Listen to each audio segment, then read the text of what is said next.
So the Valorant roster has come a long way from its early days. With the recent release of Tejo, we now have access to 26 different agents, which gives us the freedom to draft various team compositions and really mix things up. And speaking of Tejo, did you know that you can use his rockets to insta-break destructible doors, like the ones on Ascent, Lotus, and Abyss? Since these rockets have a walkable path, you can use them from a short distance by the destructible door, which allows you to catch enemies off guard. This unique mechanic is really sure to come in handy in a lot of lurks, pinch, and retake situations, just to name a few. And on that note though, here's one unique and useful tip that you can use for every single agent, continuing with the Valorant Protocol's All-Father, Brimstone. But before we get into it, if you feel like you've been struggling in ranked recently, then we have got an absolute treat for you. Over at SkillCapped, we have recently published a brand new Calm Aim course that details how any one of you could develop Radiant level aim in just a few weeks. Now, while most players just aim in whatever way that feels most comfortable to them, it might surprise you to hear that there's actually a proper aiming technique that pros use to not only make themselves more consistent, but to also help them get more kills like this. In our course, we're going to teach you this proper technique and even provide you with an aim training routine that you can use to instantly start improving your aim and climbing today. Now, unlike other routines, this is a simple, less than 15-minute exercise that you can do before you play that's going to do wonders for your aim. Not only that, but our site is literally backed by a rank improvement guarantee. So if you don't climb, you simply do not pay. If you're really looking to climb this act and want to actually start fragging out in your matches, be sure to check out our new Calm Aim course using the link below. Now, I'm sure we're all familiar with how powerful Brimstone is when it comes to post-planning with his Incendiary and Orbital Strike.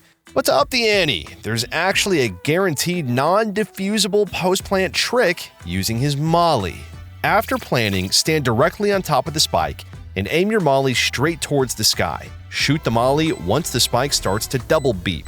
This begins around 25 seconds after planting the spike.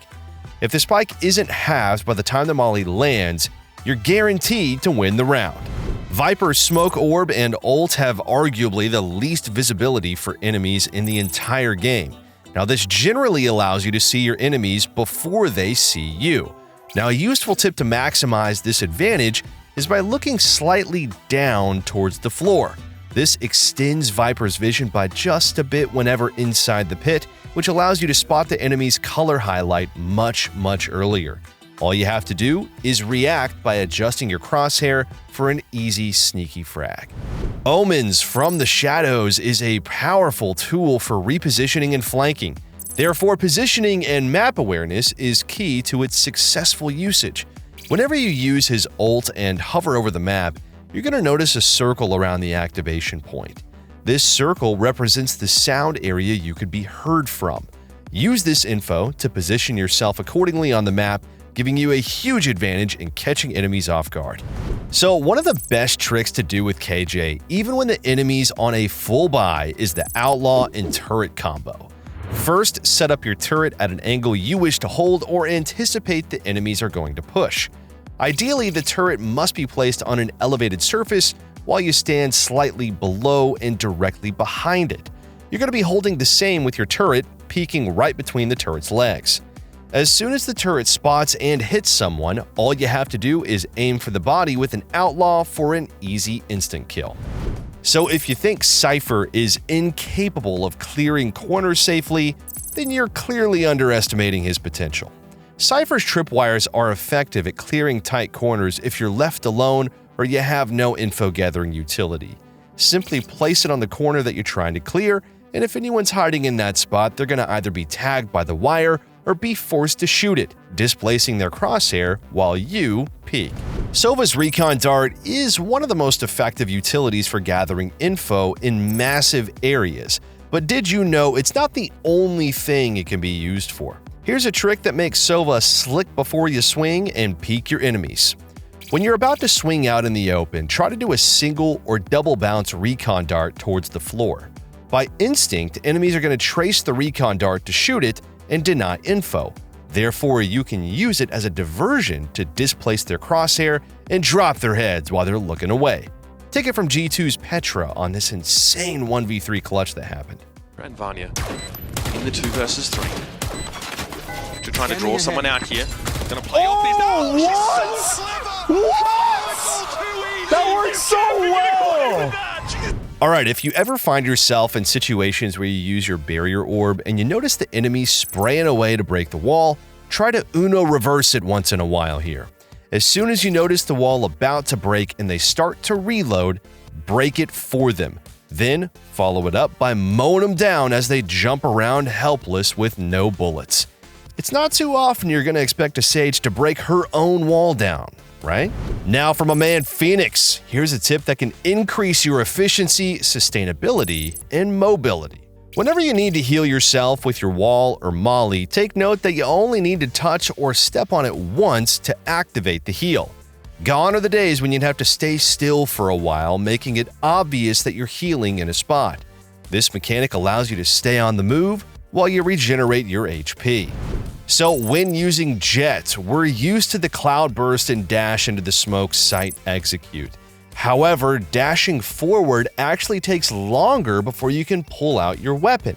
And while being hidden in the cloudburst does compensate for protection, there's a faster way for you to semi-animation cancel your gun pullout. If you take a closer look, you're going to notice Jett pulling out her gun faster when you updraft after dashing. Now, of course, you won't be accurate in midair, so the goal is to land on top of an elevated surface. As an alternative in rare and special cases, though, you can also updraft onto a low ceiling surface to cancel the animation of your updraft, as well as speed up your weapon pullout. While this can be hard to pull off, it is definitely worth the style points after you pick off your bamboozled foe. So if you think Reyna's incapable of deception, then you are highly mistaken. We all know that Reyna's leer can go through walls, right? Well, therefore, you can use this tactic to fake your presence elsewhere on the map. For example, if you're coming from tree, you can fake your presence on main by throwing your leer through the wall. Since your leer appears in the minimap and creates a sound cue from the area of activation, your enemies will be fooled into thinking you're flanking. A simple yet effective outplay you can use to get the jump onto your enemies. Raze's Boombot is good at clearing multiple angles as well as dealing decent damage. However, its pathing is limited to obstructions. But if you want to make your Boombot jump across a slightly elevated surface, you can throw your satchel behind it for an added boost.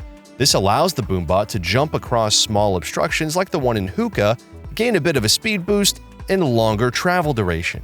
If you want to maximize the mayhem too, you can pair it with an Astra pull for a devastating and nearly impossible to dodge Boombot rocket launcher. You tired of enemies always being able to dodge your flashes as breach? Try using an aftershock first to mask the wall animation of your flashpoint.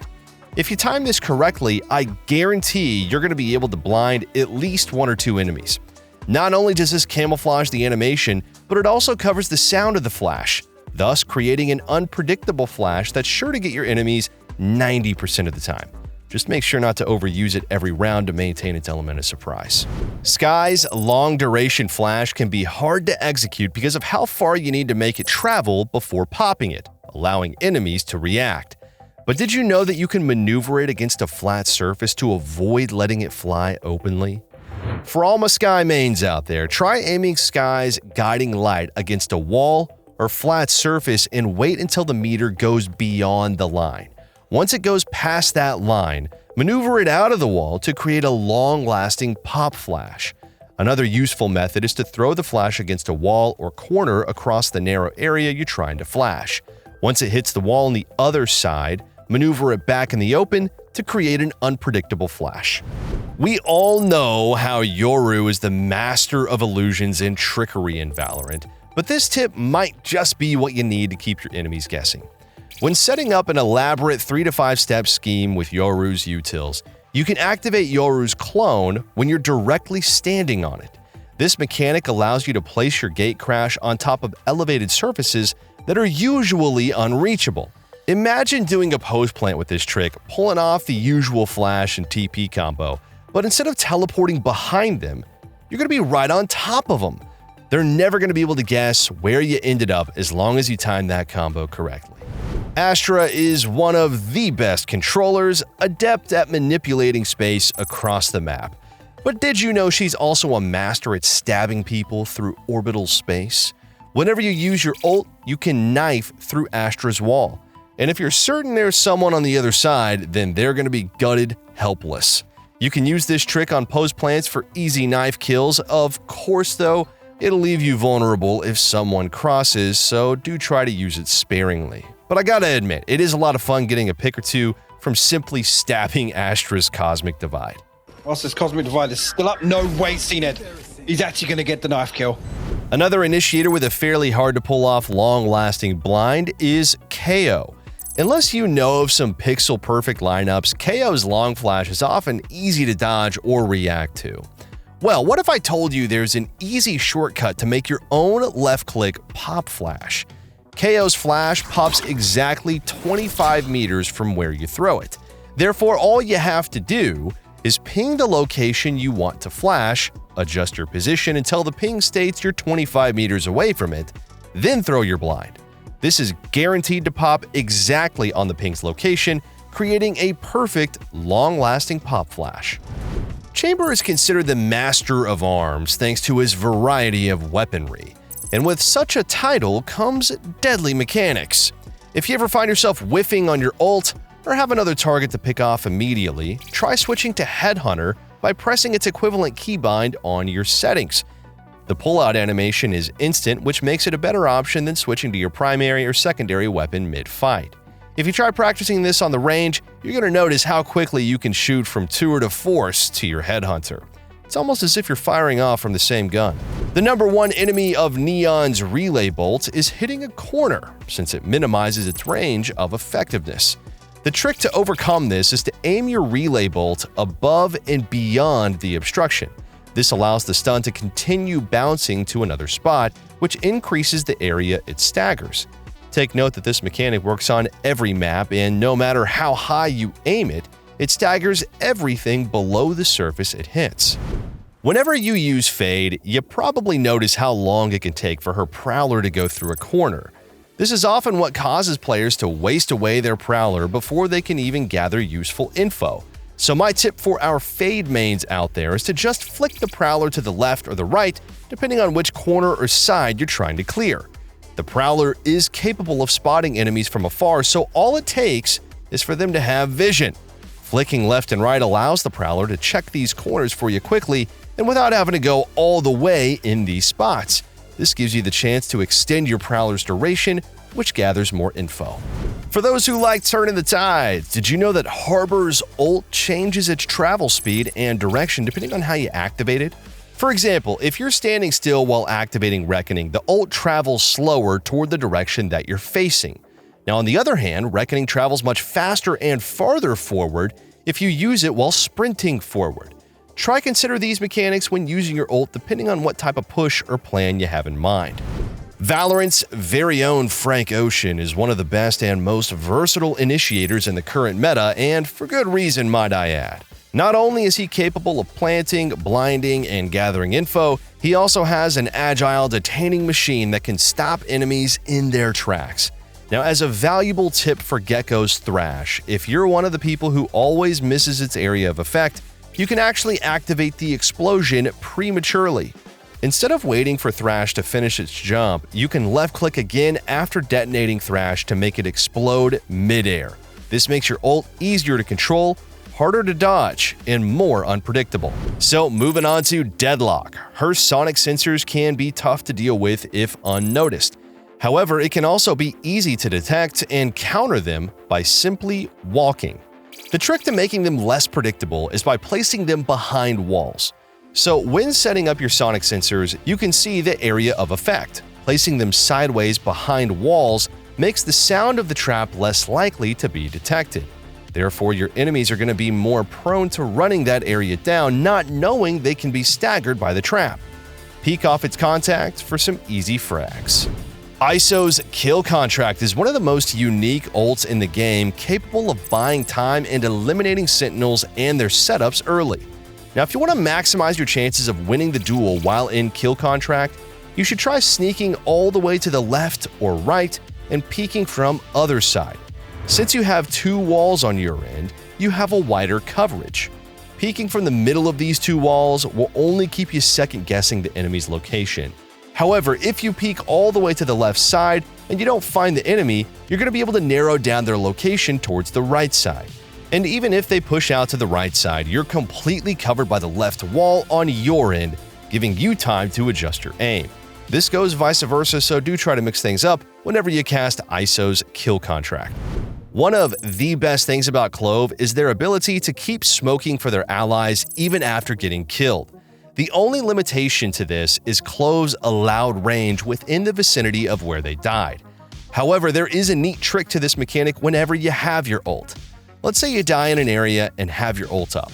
You can use your ult to reposition in a different area of the map. Doing so will change your corpse's location as well as your area of smoke coverage. Although, of course, the goal is still to live by killing someone or getting an assist, it can still be a useful trick in case your team rotates. On top of that, it also allows you to go closer to a Sage teammate if you have one, allowing you to get rezzed safely. And finally, there's more than meets the eye for our newest Sentinel in the Valorant roster, Vyse. As a nasty, overpowered post plant setup, try planting the spike against the wall. Then place your shear horizontally against the wall, leaving a small gap for the spike. Once the enemy crosses and tries to defuse, they're going to be pushed off the spike and won't be able to defuse until the wall dissipates. This is great for playing time, and all you have to do is live long enough to tell the tale. All right, though, guys, before we wrap this up, let's tell you a little bit more about SkillCapped. So we offer a 5-division rank up guarantee, and we think that's a pretty crazy thing to offer. It's kind of like a gym membership guaranteeing you that you're gonna get ripped.